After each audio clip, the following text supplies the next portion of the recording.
What is up, guys? It's your boy Bravo, and in today's video, we're gonna be reviewing the Razer Viper V4 Pro and comparing it with its predecessor, the Viper V3 Pro, and the Logitech Pro X2 Super Strike. So let's start first with my experience with the Viper V4 Pro for 6 days almost. So yeah, pretty much tomorrow's gonna be a week. So 6 days. So I got it on Saturday, unboxed it. It was the mouse is pretty good. This is the first Razer mouse that I don't really install like grips on. I don't know. I just felt it's so comfortable. The coating is a little bit different. Funny enough, it looks the same as the V3, but I don't know. It just feels like this is more harder than this. This is like way smoother, or maybe because I had this mouse for a long time. But for whatever it is now, it is like so super smooth. I don't have any issues with it. It covers my large hand. I have also sweaty hands, but it's working fine for me. I don't really have any issues. So yeah, coding so far so good. Let's talk about the skates versus the V3 Pro. The skates are a little bit different. I mean, on camera now, I don't really have a professional camera or something, but they are different. They're not really the same. The only difference that I can spot, like this on the Viper V3 Pro, it's a little bit glossier than the V4 Pro. Plus, this is a little bit more matte, like a matte finish than like a glossy. Like this is like how I can explain it. Like a little bit mattier than the Viper V3 Pro. The V3 Pro is a bit more glossier, and the color of the white is like a little bit darker than the V3 Pro. Yeah, pretty much here around the sensor, it's not round instead of whatever the shape is. Uh, Otherwise, there's really nothing. You have your power DPI button, same old, same old. You have USB Cs. I mean, it's pretty much the same mouse. Like if you put them next to each other, and I don't really see any different. I didn't feel like any difference like playing in both mouses, and yeah, that's it pretty much. I've been using the Razer Synapse like beta web, so pretty much the Synapse on the web, and it has been a really great and excellent experience actually. I used the app once, but the only complaint I have on the Synapse web is pretty much with the dongle. So pretty much when you change your DPI, so the red pretty much signify my DPI. So right now it's on 800 DPI. So if I switch it to 2000 DPI, it doesn't switch. It doesn't switch on the dongle. If you want to switch it on the dongle, you have to go manually into the web and actually change it. So I just don't know like how really like if there maybe it's gonna be updated in a few like in a future updated that this will change as soon as you actually press. But that makes me think that like the Viper V4 Pro runs on an onboard memory, even though the web is open. So not really sure what to explain in here, but yeah, I mean you can still have your DPI on the mouse. That's one thing for sure. But the dongle is not gonna change it until you actually press it manually in the web. Then it's gonna change the color. But otherwise, not it doesn't really bother me. I mean, I've been using like Razer mices for like a long time, so I'm pretty much used to it at this point.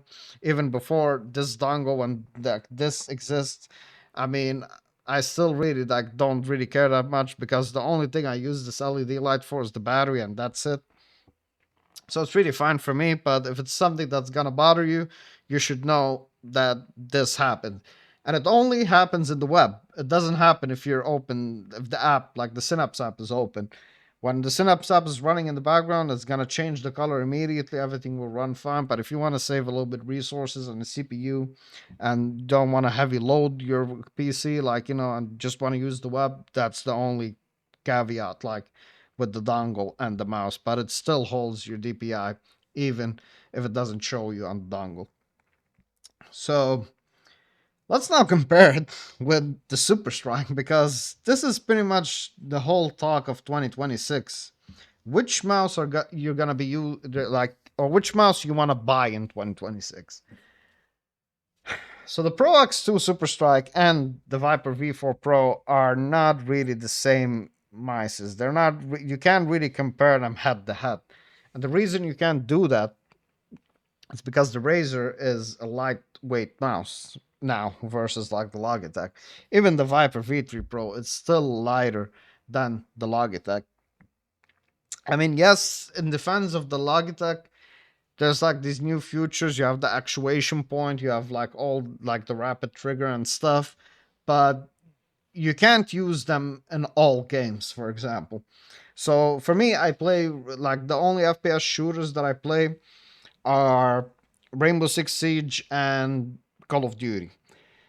Rainbow Six Siege, this mouse is pretty much not useful at all, to be honest with you. I mean, most of the weapons are, you know, automatic, and there's SMGs. I mean, there's pistols in the end and DMRs, but it doesn't really matter. It depends really what you play, which operators do you play. So, actuation point and rapid trigger is gonna be just a little bit useless, in my opinion. But playing Minecraft with this, playing GTA 5, playing like any single player games, I've been actually using the Super Strike and I don't have any complaint. I mean, it's running fine. I really like the actuation point, the rapid trigger. Some single player games actually I have more use for this. Like in GTA 5, it's actually pretty good.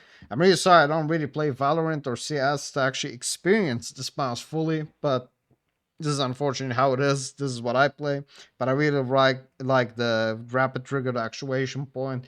Like I don't have to press all the way, like you know, to register my button. But that's it. But if you really want a lightweight mouse and you really want something to flick like very fast and do like all the movement that you want to do in Valorant, CS, Rainbow, whatever, 49 grams versus 61, 49 will always win because it is just gonna be faster. It is just gonna glide faster. I'm using this on an Artisan Ninja FX extra soft mat. So for me, the Razer, it's actually working like pretty well with this mouse pad. I'm gonna be buying like the Razer Gigantus V2 Pro, the Ultra Speed or Ultra Fast, I think it's called, so I can actually see how it works with the Viper V4 Pro.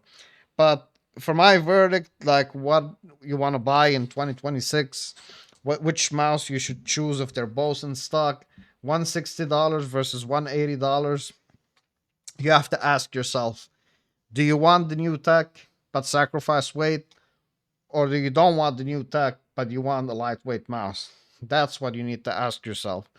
Also, what games do you play? Because this is gonna be useful in some games and it's gonna be useless in some games. This you can just play anything, whatever you want. It's gonna just work because of how light it is. Ask yourself this question: you want new tech, sacrifice weight, or you just want an ultra weight mouse? Sorry, ultra light weight mouse. So that's pretty much my verdict on both of them. They're both exceptional mices in 2026. They're both good. They both do what they say they do, but it's up to you, the user. What do you want from these mices? And what games do you want to play using these mices? So that's my verdict on them. If you enjoyed this video, leave a like, or if you enjoy, leave a like on this video. And for more tech, for more stuff, for more, I don't know, gaming, everything you want, subscribe to the channel. I'm pretty much uploading every day now. I'll see you again pretty soon. Take care and peace.